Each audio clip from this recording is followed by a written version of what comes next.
ஹாய்ங்க, எப்படி இருக்கீங்க? நான் சூப்பராக இருக்கேன். நான் இந்த வீடியோவில் உங்கள் கூட ஷேர் பண்ணிக்கக்கூடியது ஈசலுடைய வாழ்க்கையை பற்றி தாங்க. அதுக்கு முன்னாடி உங்கள் எல்லாருக்கும் என்னுடைய பொங்கல் நல்வாழ்த்துக்கள். பொங்கலை நல்லபடியாக கொண்டாடி இருப்பீங்க. நான் லேட்டாக யூஸ் பண்ணுறதுக்காக மன்னிச்சுக்கோங்க.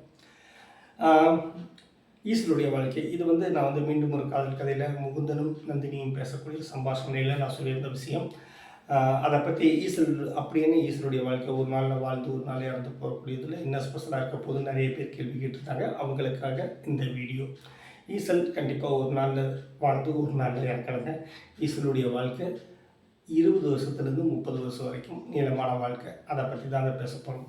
ஈசல்கள் நமக்கு தெரிஞ்சு நமக்கு இறக்கையோடு நம்ம வீட்டு வாசலில் விளக்கு வெளிச்சத்தில் விழுந்து சாகிற ஈசல்கள் மட்டும்தான் நமக்கு தெரியும்.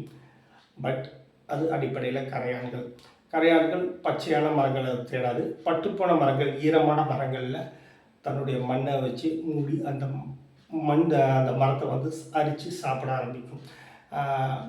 மனித பொதுவாகவே பிரபஞ்ச உயிர்ச்சங்கிலியில் உணவுச்சங்கிலையும் உயிர்ச்சங்கிலையும் மிக முக்கியமான ஒரு இடத்தை பண்ணியிருக்கக்கூடியது கரையான்கள் தான். அந்த பூச்சி வகைகளில் முக்கியமாக கரையான்கள் தான். உலகத்திலேயே அதிகமான புரதச்சத்து உள்ள ஒரு உயிரினம் என்னன்னு கேட்டால் அறிவியலாளர்கள் சொல்லக்கூடியது கரையான்களை பற்றி தான். அவ்வளவு புரதச்சத்துகள் இருக்கும். நாம் பொதுவாக அது ஈசல் வடிவத்தில் வந்ததுக்கப்புறமா நிறைய பேர் சாப்பிட்றாங்க. நிறைய உயிரினங்கள் அதை சாப்பிட்டு தான் உயிர் வாழுது.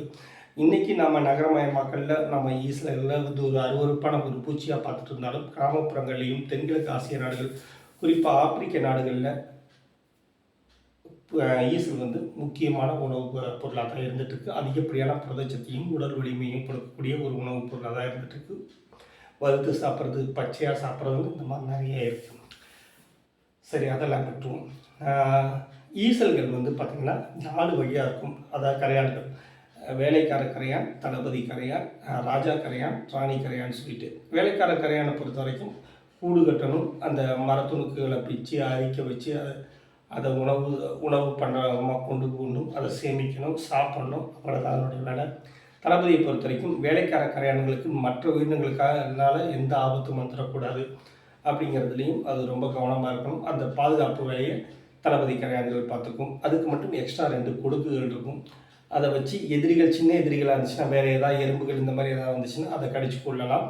இல்லை அந்த கொடுக்குகளை வச்சு தட்டுறது மூலமாக பெரிய எதிரிகள் வருது, அதாவது குறிப்பாக என்ன சொல்கிறது, கோழி, எறும்பு தின்னி, இதுக்கெல்லாம் ரொம்ப விருப்பமான உணவு பார்த்திங்கன்னா கரையான்கள் தான். ஸோ அது வரும்போது டம்னு அடிக்கிறது மூலமாக எல்லாத்தையும் பதுங்க சொல்லக்கூடிய சமிக்ஞையை செய்யக்கூடியது தளபதி கரையான்கள். ராஜா கரையான்களும் ராணி கரையான்களுக்கும் இனச்சேர்க்கை தான். இனச்சேர்க்கையும் இனப்பெருக்கமும் தான் அதுகளை பொறுத்த வரைக்கும். காதலும் கலவியும் மட்டுமே அதனுடைய வாழ்க்கை அப்படிங்கிறதா இருக்கும். அது எத்தனை வருஷம்னா கிட்டத்தட்ட 20 வருஷத்துலேருந்து 30 வருஷம் வரைக்கும். அதைத்தான் வந்து நான் அந்த கதையில் சொல்லியிருந்தேன். நான் உன்னுடைய காதல் வாழ்க்கை ஈசல் மாதிரி தான் அவர் சொல்லும்போது நான் இருக்கேன் அப்படின்னு அவன் சொல்கிறக்கான காரணம், ஈசனுடைய காதல் வாழ்க்கை பார்த்தீங்கன்னா 20 வருஷத்துலேருந்து 30 வருஷம் வரைக்கும் வேறு எந்த வேலையுமே பார்க்காம காதலும் கலவியும் மட்டுமே இருக்கும் அப்படிங்கிற மாதிரி அவன் அர்த்தப்படுத்தியிருப்பான். அதனால தான் ஈசனை பற்றி படித்த உடனே நந்தினி அவன் சொல்லக்கூடியது, ஐயோ என்னால் 20 வருஷத்துக்கு காதல் கலவி மட்டுமே என்னால் இருக்க முடியாது, நம்ம மனிதர்களாக இருப்போம் அப்படிங்கிற மாதிரி அவளும் வைக்கப்பட்டு சொல்லியிருப்பான். அதைத்தான் நான் சொல்ல வந்தது. பட் நம்ம இதுக்காக பண்ணாலும் ஈசலை பற்றி தெரிஞ்சுக்கலாமே அப்படிங்கிறக்காகத்தான் நான் இது பண்ணக்கூடியது. நமக்கு பொதுவாக ஈசல் வந்து நமக்கு மழை காலத்தில் மழை பெஞ்சதுக்கு முன்னாடி இருக்கக்கூடியதில் நமக்கு வீட்டில் வந்து பறக்கக்கூடிய ஈசல்கள் மட்டும்தான் பார்த்துட்ருக்கோம். அதுக்கான காரணம் என்ன அப்படிங்கிறத மட்டும் நான் உங்கள்கிட்ட சொல்லிக்க விரும்புகிறேன்.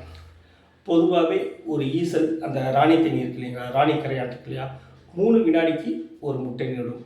நீங்கள் ராணி கரையானை பார்த்துருக்க வாய்ப்புகள் கிடையாது. கிட்டத்தட்ட அது ஒரு ஜெயின் சைஸ் புழு மாதிரி இருக்கும். அதாவது பட்டுப்புழு ஒரு 10 மடங்கு பெருசாக இருந்துச்சுன்னா எவ்வளோ பெருசாக இருக்கும், அந்தளவுக்கு பெருசாக எல்லோ ஈஸாக பார்க்குறதுக்கு நீங்கள் கரையானவோ அது ஒரு பூச்சி வகையாகவோ ஒரு புழு வகையாகவோ எப்படியுமே யோசிக்க முடியாது. ஒரு மாதிரி அருவருப்பாக கொஞ்சம் பெரிய சைஸில் இருக்கும். நானே என்னோடய லைஃப்பில் 2-3 தடவை தான் பார்த்துருக்கேன். ரொம்ப பெரிய சைஸில் இருக்கும். 3 வினாடிக்கு ஒரு முட்டை அப்படிங்கிற விதத்தில் இருக்கும். முட்டையோட எண்ணிக்கை ஸ்பீட் குறைஞ்சதுன்னா திரும்பவும் அது இனச்சேர்க்கை ஏற்படும். அவங்களுக்கு வேலை பார்க்குறது எதுவுமே கிடையாது. உண்பதும் முட்டையிடுவதும், ஆண் இதுக்கு கலவி கொள்வதும் சாப்பிடுவதும், அது மட்டும்தான் அவங்களுடைய வேலை. அவங்களுடைய காதல் வாழ்க்கை அப்படிங்கிறது இந்த பிரபஞ்சம் அவங்களுக்கு அதை மட்டும்தான் வேலையாக கொடுத்துருக்கு. இந்த பிரபஞ்சம் இன்னொரு விஷயமும் பண்ணியிருக்கக்கூடியது. எல்லா உயிரினங்களுக்கும் அறிவுகள் முன்ன பின்ன இருக்கலாம், யோசிக்கக்கூடிய திறன் முன்ன பின்ன இருக்கலாம். ஆனால் அடிப்படையில் தன்னை தற்காத்துக்கணும், தன்னுடைய மரபணுக்களை அடுத்தடுத்த தலைமுறைகளுக்கு கடத்தணும். அது ஆரோக்கியமான தலைமுறையாக இருக்கணும் அப்படிங்கிறது ஒவ்வொரு உயிரினத்துக்கும் ரொம்ப முக்கியமான விஷயமாக தான் இருக்கும். ஸோ ஒரே இடத்துக்குள்ளே ஒரே கூண்டுக்குள்ளே இருக்கக்கூடிய உயிரினங்கள் திரும்ப திரும்ப அந்த உயிரினங்களுக்குள்ளேயே அடுத்தடுத்த தலைமுறைகள் உருவாச்சுன்னா அந்த மரபணுவில் தொய்வு ஏற்படும். ஒரு கட்டத்தில் அந்த இனமே அழிஞ்சு போயிடும். அப்படிங்கிறதுனால தான் இப்போ நம்ம மனிதர்களே பார்த்திங்கன்னா உள்ளுக்குள்ளே கல்யாணம் பண்ணாமல் ஒரு ஜாதி விட்டு ஜாதி கல்யாணம் பண்ணும்போதோ இல்லை தொலைதூர மனிதர்கள் கல்யாணம் பண்ணும்போது அங்கே பிறக்கக்கூடிய குழந்தைகள் ரொம்ப ஆரோக்கியமானதாகவும் அறிவுபூர்வமானவர்களாகவும் இருப்பாங்க. இது அறிவியல் உண்மை. ஸோ இது ஈசலுக்கும் தெரியும்.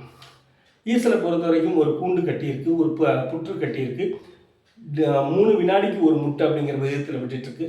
அப்படின்னாலும் எவ்வளவு தான் மற்ற உயிரினங்களால் ஆபத்து இருந்தாலும் ஒரு கட்டத்தில் அந்த புற்று நிறைஞ்சிடும். லட்சக்கணக்கான கரையான்கள் அதுக்குள்ளே இருந்துகிட்ருக்கும். ஸோ இப்போ அது வெளியில் வந்தாகணும், வேறொரு இடத்துக்கு போக ஆகணும். ஏன்னா அதுக்கு மேலே இடம் பத்தாது. நல்ல வளர்ந்த கரையான்கள் வேறு இடத்துக்கு போகணும். அப்படிங்கிற கட்டத்தில் மழைக்காலத்துக்காக காத்திருக்குங்க. ஏன்னா மழைக்காலத்தில் தான் ஈரமான மண் இருக்கும், ஈரமான பட்டுப்போன மரங்கள் கிடைக்கும். ஒரு ஈசல் இங்கிருந்து தப்பிச்சு போச்சு, பறந்து போச்சுன்னா அது இன்னொரு இடத்துல கூடு கட்டி பாதுகாப்பாக வாழ்கிறதுக்கு ஏதுவாக இருக்கும். இது ஒரு இடத்துல மட்டும் நடக்கக்கூடிய விஷயம் கிடையாது. அந்த சுற்று வட்டாரத்தில் உள்ள எல்லா கரையான் புற்றுகளிலும் எல்லா ஈசல் புற்றுகளிலும் மழைக்காலத்துக்காக காத்திருக்கும். மழை பெய்ய போகுது அப்படின்னு தெரிஞ்ச அடுத்த வினாடி எல்லா புற்றுகளிலிருந்தும் ஒரே நேரத்தில் எல்லா ஈசல்களும் பறந்து வரும். இது பிரபஞ்சத்தின் அதிசயம், மேஜிக். ஒன்றுமே தெரியாத ஒரு பூச்சியும் நம்ம விரல் நசுக்கிட்டு போகக்கூடிய ஒரு ஈசல் தன்னுடைய வாழ்வியலை எப்படியெல்லாம் வாழ்க்கையை கடத்தணுங்கிறது தெரிஞ்சு வச்சுருக்கோம்.